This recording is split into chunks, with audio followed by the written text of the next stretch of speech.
ଆଜିର ରାଶିଫଳ। ଆଜି 21 ଏପ୍ରିଲ 2020 ମଙ୍ଗଳବାର। ଆଜି 7ଟି ରାଶିର ଭାଗ୍ୟଦେବ 7। ଯେତେବେଳେ କି ଅନ୍ୟ ରାଶିଙ୍କୁ କରିବାକୁ ପଡ଼ିପାରେ ସମସ୍ୟାର ସାମ୍ନା। ଶାସ୍ତ୍ର ଅନୁସାରେ ଆମ ଜୀବନ ଗ୍ରହଙ୍କ ଚଳନ ଉପରେ ଆଧାରିତ ହୋଇଥାଏ ଏବଂ ଯେମିତି ଗ୍ରହମାନଙ୍କର ଗତି ପରିବର୍ତ୍ତନ ହୋଇଥାଏ ଆମ ଜୀବନ ଉପରେ ବି ଏହାର ପ୍ରଭାବ ପଡ଼ିଥାଏ।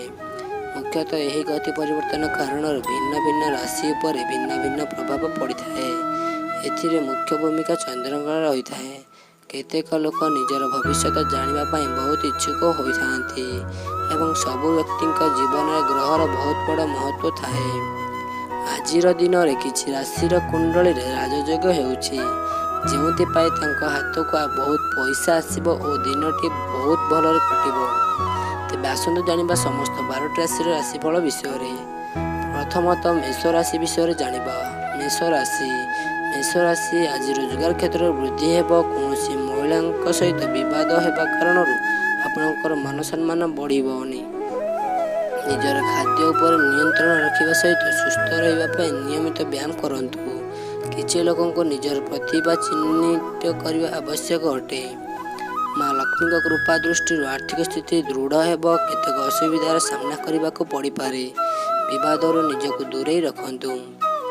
ବୃଷ ରାଶି ଆଜି ଘରୋଇ ମାମଲାରେ ସହଯୋଗ କରିବା ଦ୍ୱାରା ଆପଣଙ୍କର ପ୍ରଶଂସା ହୋଇପାରେ। ସବୁ କାମ ଖୁବ୍ ଶୀଘ୍ର ହୋଇଯିବ। ପରାମର୍ଶ ନେଇ କରିଥିବା କାମରେ ସଫଳ ହେବେ। ଶିକ୍ଷା କ୍ଷେତ୍ରରେ ହୋଇଥିବା ସମସ୍ୟାର ସମାଧାନ କରିବା ପାଇଁ ଚିନ୍ତିତ ହୋଇପାରନ୍ତି। ଆଜିର ଦିନରେ କାର୍ଯ୍ୟାଳୟର ମାହୋଲ ଭଲ ରହିବ। ବ୍ୟବସାୟରେ ଆପଣଙ୍କୁ ଅନେକ ଧନ ପ୍ରାପ୍ତି ହେବ। ଆପଣଙ୍କ ସ୍ୱାସ୍ଥ୍ୟ ଖରାପ ରହିପାରେ। ପ୍ରେମ ଜୀବନରେ ଆଶାର ନୂଆ କିରଣ ଆସିବ। ମିଥୁନ ରାଶି ଆଜି ଆପଣଙ୍କ କାର୍ଯ୍ୟକ୍ଷେତ୍ରରେ ଶତ୍ରୁମାନଙ୍କ ଦ୍ୱାରା ବାଧା ସୃଷ୍ଟି ହେବ। ବାଦ ବିବାଦରେ ଅଯଥା ସମୟ କଟିବ। ମହିଳାଙ୍କ ଠାରୁ କାମ ପାଇଁ କିଛି ସୁଯୋଗ ମିଳିପାରେ। ନିଜର କାମ ଉପରେ କୌଣସି ଖରାପ ପ୍ରଭାବ ପଡ଼ିପାରେ। ଧୈର୍ଯ୍ୟର ସହିତ କାମ କରନ୍ତୁ। ଆପଣଙ୍କୁ ସଫଳ ହେବାରେ କେହି ହେଲେ ଅଟକାଇ ପାରିବେ ନାହିଁ। ମୋର ଆରମ୍ଭ ପାଇଁ ଆଜିର ଦିନଟି ଭଲ ରହିବ। କର୍କଟ ରାଶି ଆଜି ସମାଜରେ ଆପଣଙ୍କର ମାନ ସମ୍ମାନ ବୃଦ୍ଧି ହେବା ସହିତ ଆପଣଙ୍କ ଘରେ ଚାଲିଥିବା ସମସ୍ୟା ଦୂର ହୋଇଯିବ। ଆପଣଙ୍କ ଘରେ କୌଣସି ଶୁଭ କାମ ହୋଇପାରେ। ବ୍ୟବସାୟରେ ଅଧିକ ଧନ ଲାଭ ହେବ। ଆପଣଙ୍କୁ ନିଜର ଭାଇଙ୍କ ଠାରୁ ସାହାଯ୍ୟ ମିଳିବ। ସ୍ୱାସ୍ଥ୍ୟ ସମସ୍ୟା ଦେଖାଦେବ। ଯଦି ଆଜି ଆପଣ ସତର୍କ ନ ରହିବେ ତାହେଲେ ଆପଣଙ୍କ ପାଠପଢ଼ାରେ ଅସୁବିଧା ହୋଇପାରେ। ଆପଣଙ୍କ ବ୍ୟବହାରରେ ଲୋକ ପ୍ରଭାବିତ ହୋଇପାରନ୍ତି। ଆଜି ଆପଣଙ୍କର ଆମଦାନୀ ଭଲ ରହିବ। ସିଂହ ରାଶି ଆଜି ଆପଣଙ୍କ ଉପରେ ଦାୟିତ୍ୱ ବଢ଼ିବ। ସବୁବେଳେ କିଛି ନୂଆ କରିବାର ଅଭ୍ୟାସ ଆପଣଙ୍କୁ ସଫଳତା ଦେବ। ପରିବାର ଠାରୁ ଆପଣଙ୍କୁ ସମ୍ପୂର୍ଣ୍ଣ ସହଯୋଗ ମିଳିବ। ଆପଣ ଦ୍ରୁତ ଗତିରେ ପ୍ରଗତି କରିବା ସମୟରେ ସଫଳତାର ନୂଆ କୀର୍ତ୍ତିମାନ ସ୍ଥାପନ କରିବେ। ଆପଣଙ୍କ ମାନ ସମ୍ମାନରେ ବୃଦ୍ଧି ହେବ। କନ୍ୟା ରାଶି ଏହି ରାଶିର ପାରିବାରିକ ଜୀବନରେ ଖୁସି ଭରି ରହିବ। ଆଇନ ସମ୍ବନ୍ଧିତ ମାମଲାରେ ରାୟ ଆପଣଙ୍କ ପକ୍ଷରେ ରହିବ। ରୋଜଗାର କ୍ଷେତ୍ରରେ ବୃଦ୍ଧି ହେବା କାରଣରୁ ଆପଣଙ୍କୁ ହଠାତ୍ ବହୁତ ଧନ ଲାଭ ହେବ। ଯଦି ଆପଣ କୌଣସି ନୂଆ ବ୍ୟବସାୟ କରିବା ପାଇଁ ଚାହୁଁଛନ୍ତି ତାହେଲେ ଆପଣଙ୍କ ପାଇଁ ଏହି ସମୟ ବହୁତ ଭଲ ରହିବ। ଦିନସାରା କଠିନ ପରିସ୍ଥିତି ପରେ ସନ୍ଧ୍ୟାରେ ଆରାମ ମିଳିବ। ରାଜମାର୍ଗୀଙ୍କୁ କିଛି କଷ୍ଟ ଅନୁଭବ ହୋଇପାରେ। ତୁଳା ରାଶି ଏହି ରାଶି ଥିବା ମହିଳାମାନଙ୍କର ଚାକିରିରେ ପ୍ରମୋଶନ ହେବ।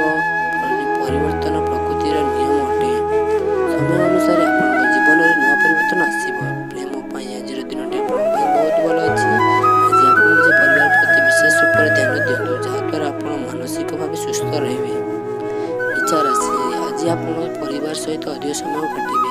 ରାଜକୀୟ ବାଧା ଦୂର ହେବ। ବିଦ୍ୟାର୍ଥୀମାନେ ସଫଳତା ହାସଲ କରିବେ। ପୂଜା ପାଠରେ ମନ ଲଗାନ୍ତୁ। ସମୟ ସହିତ ଆପଣଙ୍କ ନିଜ ଜୀବନରେ ନୂଆ ପରିବର୍ତ୍ତନ ଦେଖିବାକୁ ମିଳିବ। ନିଜକୁ ଜମା ବି ଏକା କରି ନ ରଖି ପରିବାର ସହିତ ରୁହନ୍ତୁ। ସାମାଜିକ ସମ୍ପର୍କରେ ସକ୍ରିୟତା ରଖିବା ଭଲ ହେବ। ଧନୁ ରାଶି ଆଜି ଆପଣଙ୍କ ଚାକିରିର କିଛି ଲାଭ ମିଳିପାରେ। ଆପଣ କରିଥିବା ନିବେଶରେ ଆପଣଙ୍କୁ ଲାଭ ମିଳିବ। ଆଜିର ଦିନଟି ଆପଣଙ୍କ ପାଇଁ ବହୁତ ଖୁସିର ଦିନ ହେବ। ବାରବାର କରୁଥିବା ପ୍ରୟାସ ଆପଣଙ୍କ ପାଇଁ ଲାଭଦାୟକ ହେବ। ସମାଜରେ ଆପଣଙ୍କୁ ନୂଆ ପରିଚୟ ମିଳିବ। ପରିବାରର ପୁରା ସହଯୋଗ ମିଳିବ। ଆପଣଙ୍କୁ ଶାନ୍ତି ମିଳିବ।